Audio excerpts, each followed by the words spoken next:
Different kinds of birds.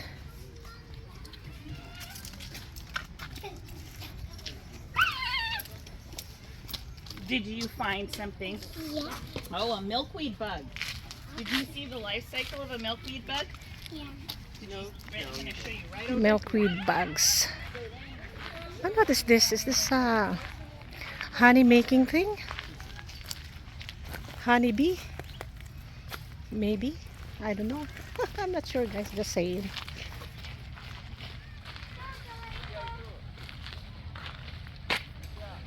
Interesting. Yeah. We should let our kids learn in the younger years, because that's the best part.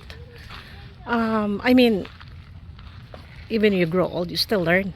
But I mean, if you started them inject with good, good knowledge, good deeds in their younger years, when they grow big, it will become a second hand to them.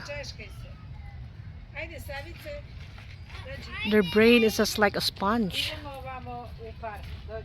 Very creative years. So the best part of learning really when they're young. Of course, at any age you can learn. Absolutely. Okay, let's take a look inside.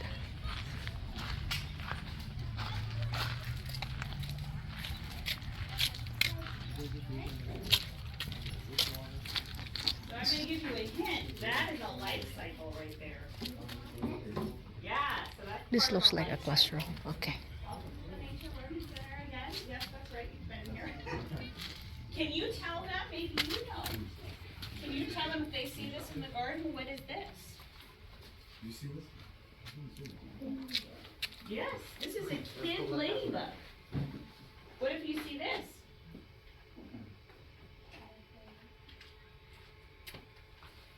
What is this one?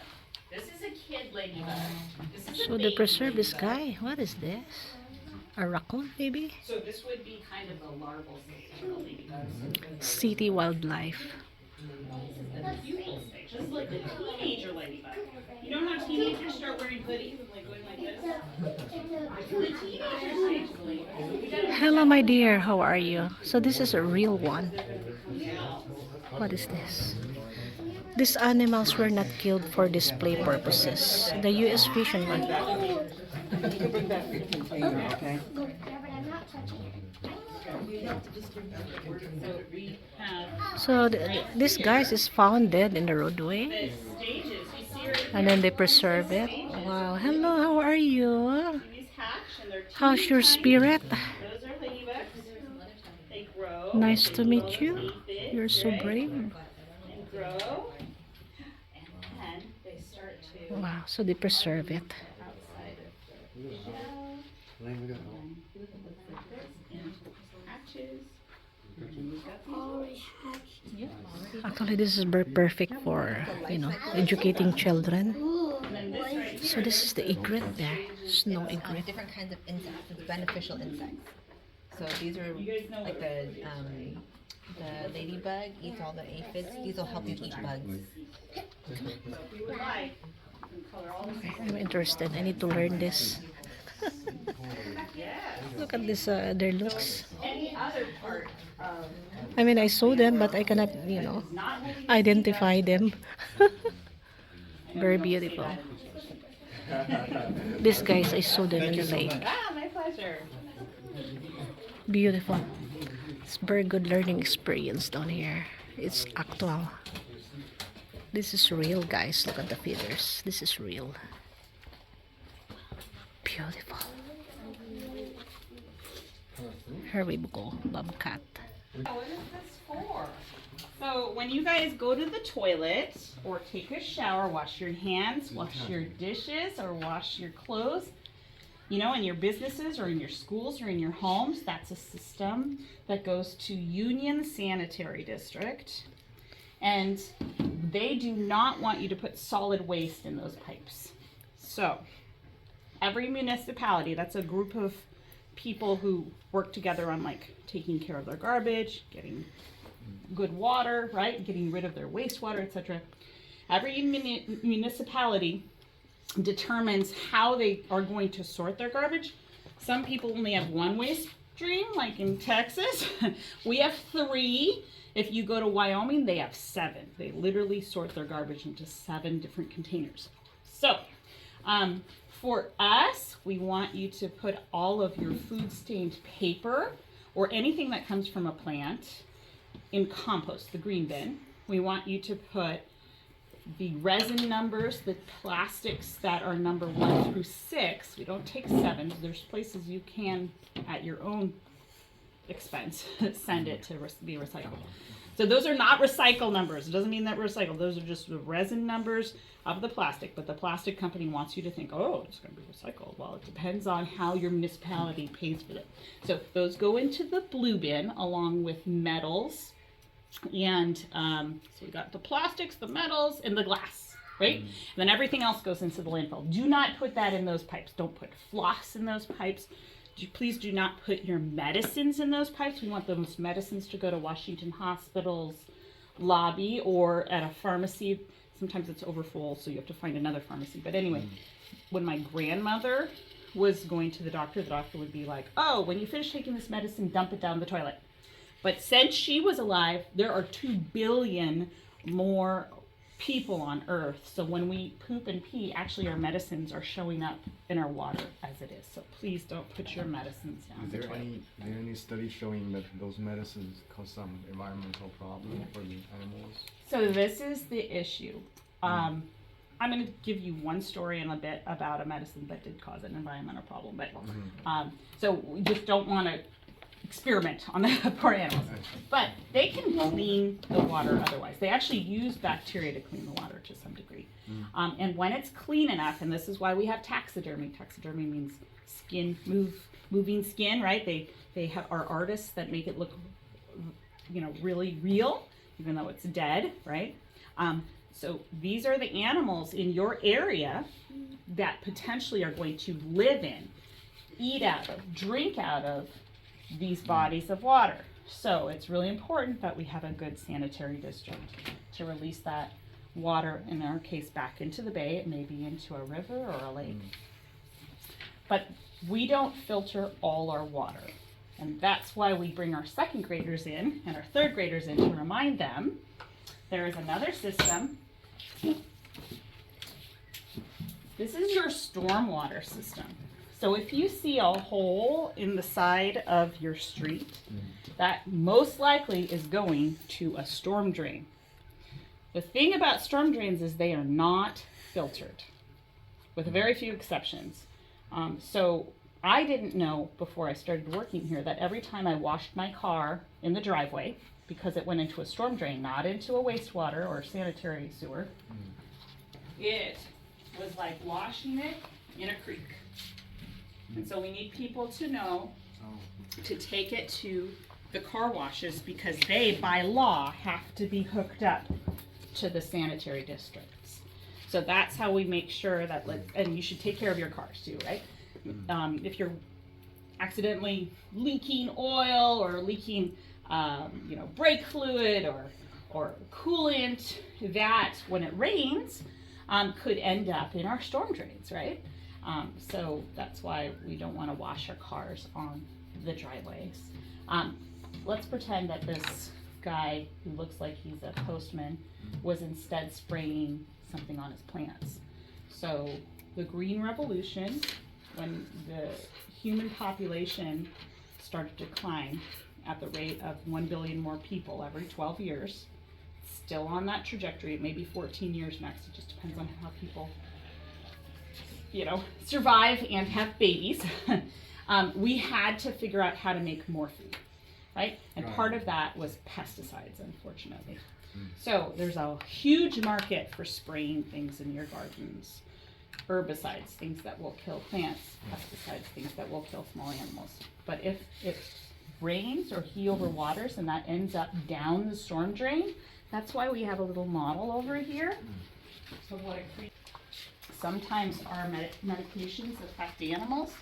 So I'm just going to give you an example. So this is fabulous to work here. I love it. I love to hear people's stories from all over the world when humans thought they were helping nature or had no clue what they were doing to nature. And then they realized there was a problem and fixed it. In Bombay, India, they have a culture of putting their dead out for the vultures to return them to nature. It's a way they honor them. So they put them up on a pedestal, and then afterward they do something special with the bones, and I'm not sure what that is. But they noticed that their vulture populations were dropping. What they realized after a lot of study is that one of their painkillers hurt the vultures. So they outlawed this end-of-life painkiller because there were other options, and the vultures' population stabilized. Yes. Wow, that So was the something else painkillers. we might put in our backyard that probably killed this guy here. This is a red-tailed hawk. Is when we have rodent problems, right? Too many squirrels. Usually we think squirrels are cute, but they're rodents just like mice and rats. Or too many rats, we need to put out rat poison. Rat poison is not specific for a rat.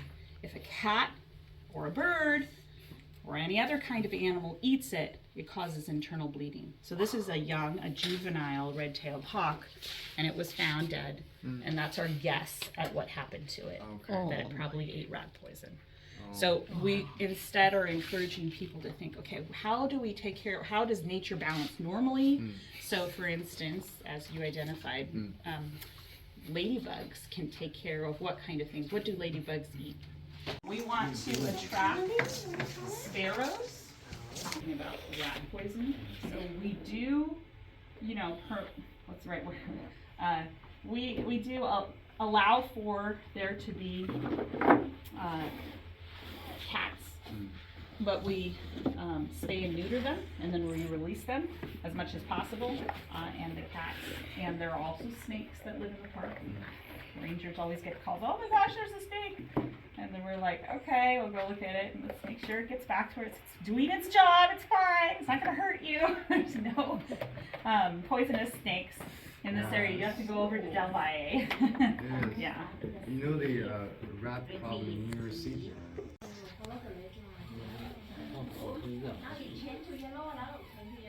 You've got dinosaurs on today.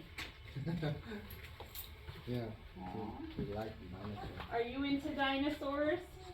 A little bit?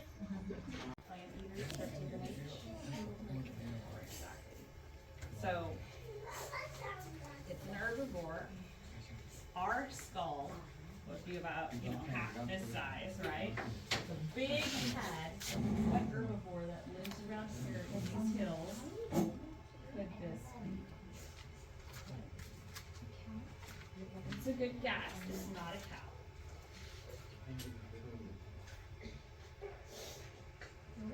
It's a horse. This is a horse skull. What do you think this might be?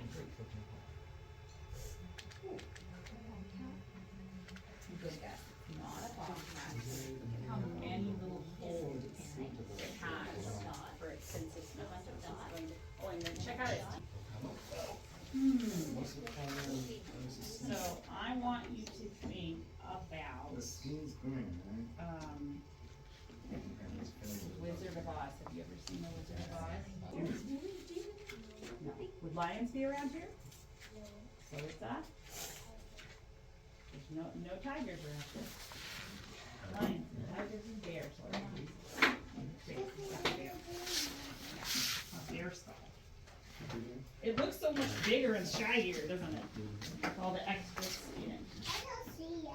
And something else that you can do is Saturday we're open for the public. There's a hummingbird. Every second Saturday? Every second Saturday, and then on great. Wednesdays. So it's drinking from the sage right there. Oh, yeah, the small bird there. I think it's a Yeah. Hannes. Yeah, very nice. We saw it. Thank you very much. It was a great presentation. Excellent. Thank you. Have a nice day. You too. Thank you. So All right, guys, that was a good one. I learned from it. we're open every second Saturday. Okay, so guys, it just happened there were, kids being oriented about our nature, how the ecosystem works.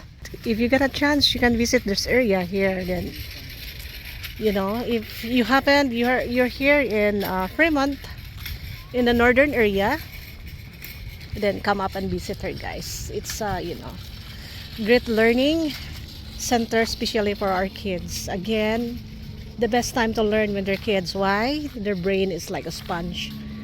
They can absorb and they can, learn fast. Their brain is so creative at that age. Okay guys, thank you again for watching. See you again on my next vlog.